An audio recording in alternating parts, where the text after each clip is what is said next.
রাজনৈতিক নেতা যদি আমাদের তাফসীর মাহফিলে এসে দলের জন্য ভোট চাইতে পারে, আমার প্রশ্ন, আমরা কোরআনের ধারক বাহক, আমরা মাহফিলের আলোচক, আমরা মাহফিলের বক্তা, আমরা যদি আমাদের স্টেজের চেয়ারে বসে বলি আল্লাহর জমিন চলবে আল্লাহর কোরআনের সংবিধান দিয়ে, তবে অনেকের গায়ে জ্বালা শুরু হয়ে যায় কেন?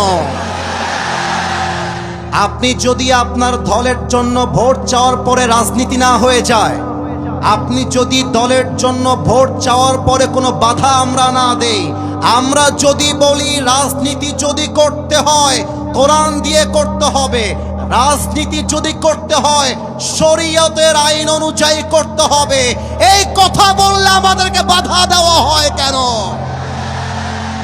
অতএব গাজীপুরের জমিন থেকে স্পষ্ট ভাষায় বলছি, এখানে বিএনপি আছেন, জামাত ইসলাম আছেন, চরমোনাই আছেন, হেফাজত আছেন, কওমি আছেন, আলিয়া আছেন। I respect everyone, I salute everyone from my heart. সবাইকে আমি আমার কলিজার থেকে সম্মান জানাই। তবে মাথায় রাখবেন, রাজনৈতিক চিন্তা আমাদের ভিন্ন হতে পারে, আমাদের ধর্ম কিন্তু এক, আমাদের নবী কিন্তু এক, আমাদের রব কিন্তু এক, আমাদের ধর্মীয় গ্রন্থ কিন্তু এক।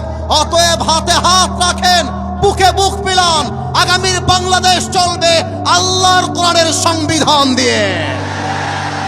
হাত তুলে বলো সবাই, ঠিক কিনা?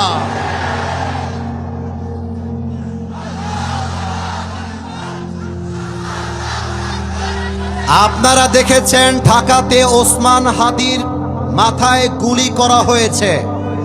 আমরা শুনেছি আসামিরা নাকি বর্ডার ক্রস করে ভারতে প্রবেশ করে গেছে। আমার বর্তমান সরকারের কাছে প্রশ্ন, বাংলাদেশে আমাদের যুবকদের কলিজার টুকরা ওসমান হাদিকে গুলি করে তারা দেশ ছাড়লো কেমনে? এটা আমার জাতির কাছে প্রশ্ন।